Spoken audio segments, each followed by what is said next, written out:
Assalamualaikum warahmatullahi wabarakatuh.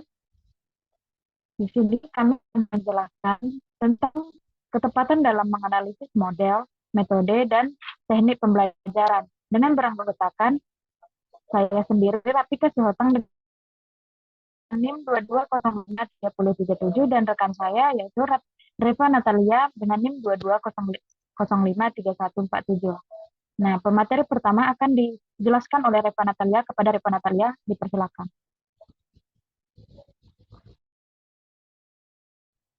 Baiklah, terima kasih kepada moderator yang telah mengizinkan saya untuk menyampaikan materi. Baiklah, materi pertama yaitu konsep dasar strategi pembelajaran yang dimana ada 3, yaitu 1. Pengertian strategi pembelajaran, 2. Model pendekatan, 3. Komponen-komponen strategi pembelajaran.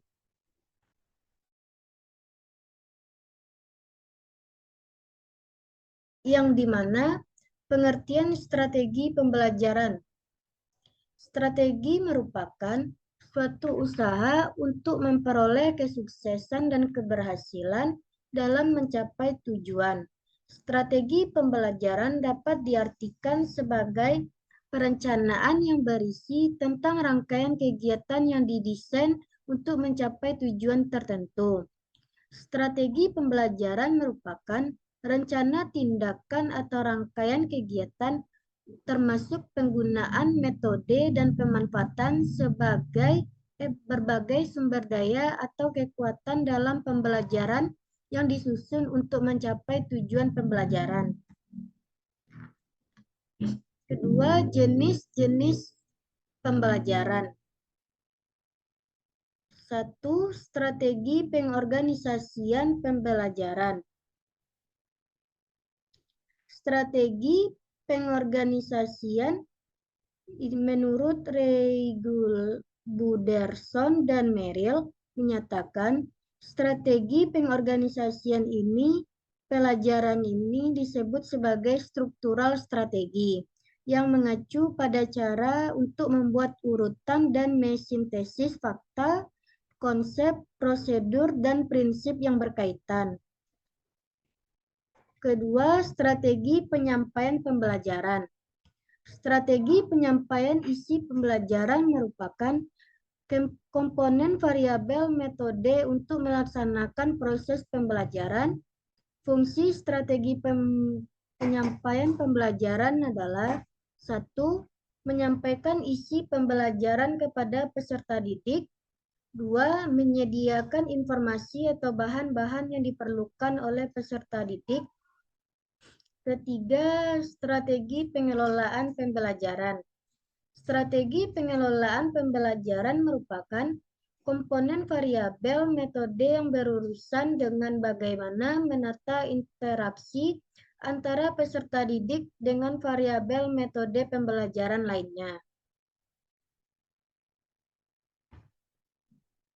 Model pendekatan pembelajaran.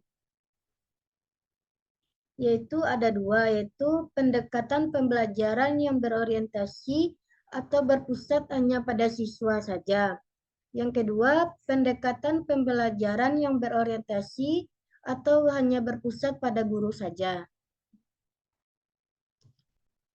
Komponen-komponen strategi pembelajaran. Komponen dari strategi pembelajaran itu sendiri antara lain yaitu tujuan, bahan pelajaran, kegiatan pembelajaran, metode, sumber pelajaran, dan evaluasi. Agar tujuan pembelajaran tercapai, semua komponen yang ada harus diorganisasikan sehingga antar sesama komponen terjadi kerjasama. Oleh karena itu, guru tidak boleh hanya memperhatikan komponen-komponen tertentu saja, tetapi harus mempertimbangkan komponen secara keseluruhan. Proses pembelajaran terdiri dari beberapa komponen yang satu sama lain saling berinteraksi dan berinterrelasi. Komponen-komponen tersebut adalah tujuan pembelajaran, bahan pelajaran, kegiatan pembelajaran, metode, alat, sumber dan pelajaran, dan evaluasi. Kedua, yaitu konsep model pembelajaran, yang dimana ada tiga, yaitu pengertian model pembelajaran, kedua, komponen-komponen dalam pembelajaran, tiga, jenis-jenis model pembelajaran. Pengertian model pembelajaran. Model pembelajaran adalah suatu perencanaan atau suatu pola yang digunakan sebagai pedoman dalam merencanakan pembelajaran di kelas atau pembelajaran dalam tutorial dan untuk menentukan perangkat-perangkat pembelajaran termasuk dalamnya. Menurut Joyce dan Weil, tahun 1992 berpendapat bahwa model pembelajaran adalah suatu rencana atau pola yang dapat digunakan untuk membentuk kurikulum atau rencana pembelajaran jangka panjang, merancang bahan-bahan pembelajaran, dan membimbing pembelajaran di kelas atau yang lain. Komponen dalam model pembelajaran ada 6, yaitu satu, sintaks.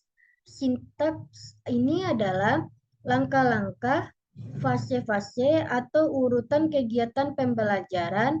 Jadi, sintaks itu adalah deskripsi model dalam action. Setiap model mempunyai sintaks atau struktur model yang berbeda. Dua, prinsip reaksi, yaitu reaksi pembelajar atas aktivitas-aktivitas pembelajar. Jadi, prinsip reaksi itu akan membantu memilih reaksi apa yang efektif dilakukan oleh pelajar. Tiga, sistem sosial. Sistem sosial ini mencakup tiga pengertian, yaitu satu, deskripsi macam-macam peranan pembelajaran dan pelajar. Dua, deskripsi hubungan hierarki atau otoritas pembelajar dan pelajar. Tiga, deskripsi macam-macam kaidah untuk mendorong pembelajar. Empat, sistem pendukung. Sistem pendukung ini sesungguhnya merupakan kondisi yang dibutuhkan oleh suatu model. Jadi bukanlah model itu sendiri. Sistem pendukungnya bertolak dari pertanyaan dukungan apa yang dibutuhkan oleh suatu model agar terciptanya lingkungan khusus. 5. Dampak instruksional. Dalam hal ini, beberapa model didesain untuk tujuan-tujuan yang amat spesifik dan beberapa lainnya dapat digunakan secara umum. Penggunaan model manapun harus memberi efek belajar bagi pelajar. Efek belajar ini dapat berupa direct atau instruksional efek atau berupa indirect. Keenam, yaitu dampak pengiring. Adalah efek-efek pengiring yang ditimbulkan oleh pembelajar menghidupi sistem lingkungan belajar, misalnya kemampuan berpikir kreatif, sikap terbuka, dan sebagainya. Jenis-jenis pembelajaran. Satu, model pembelajaran kontekstual.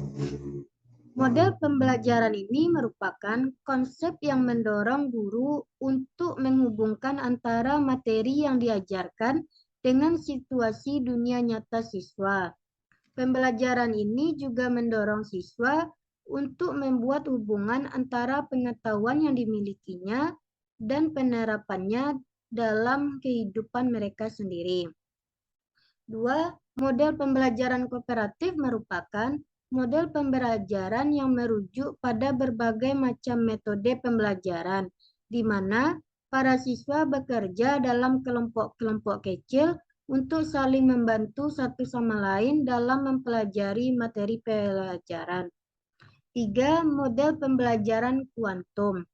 Pembelajaran yang dirancang dari berbagai teori atau pandangan psikologi kognitif dengan menyingkirkan hambatan belajar melalui penggunaan cara dan alat yang tepat, sehingga siswa dapat belajar secara mudah dan alami. 4.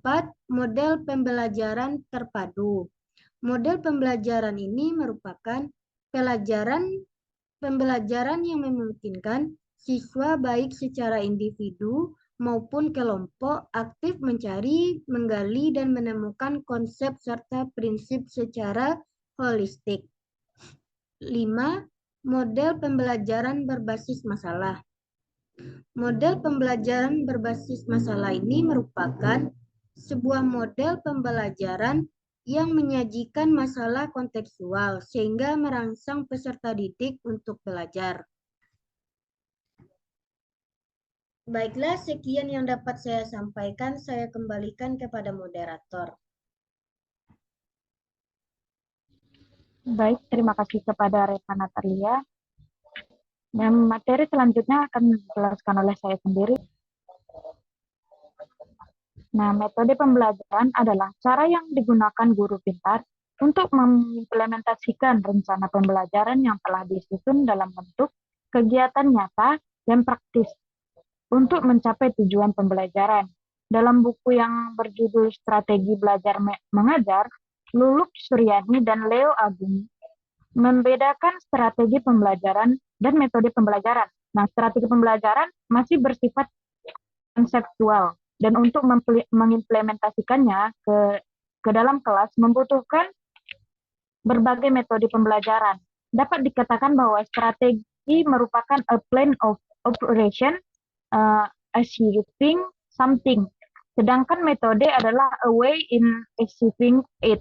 Dalam kurikulum 2013 ditulis bahwa ada banyak sekali metode pembelajaran yang dapat diterapkan di kelas.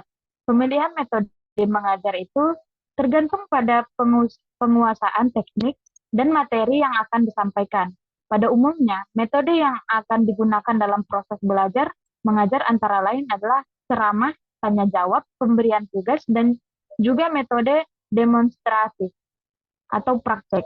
Nah, guru pintar berikut ini adalah 8 metode pembelajaran menarik yang wajib diketahui dan dipraktikkan dalam kelas. Pertama yaitu metode studi kasus.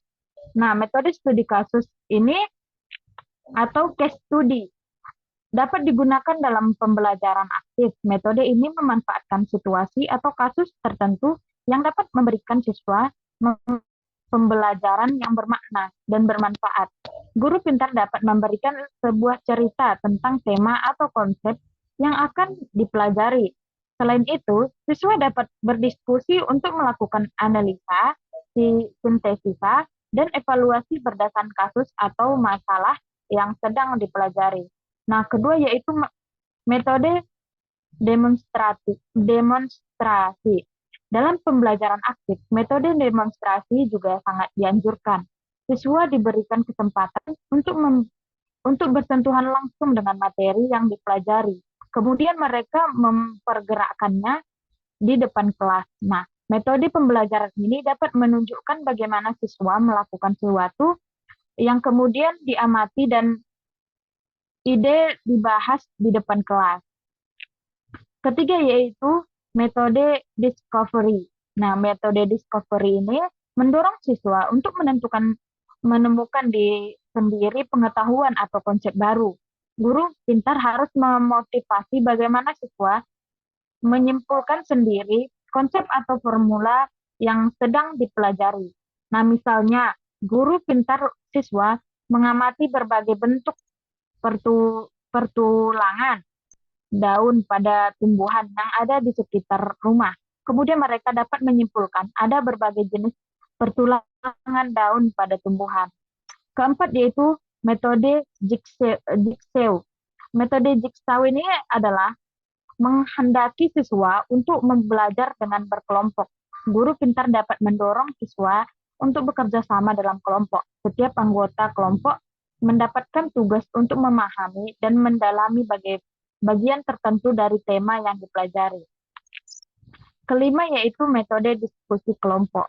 Metode diskusi kelompok ini merupakan metode yang memungkinkan terjadi interaksi dan saling tukar pendapat, pengalaman, dan informasi. Metode pembelajaran ini menarik karena mendorong siswa untuk berinteraksi dan saling membantu, dan dapat memahami pendapat berbeda yang mungkin muncul selama kegiatan yang berlangsung.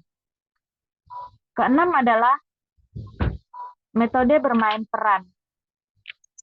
Metode bermain peran ini salah satu macam metode pembelajaran yang dirancang untuk memecahkan masalah dengan meminta siswa melakukan peran tertentu.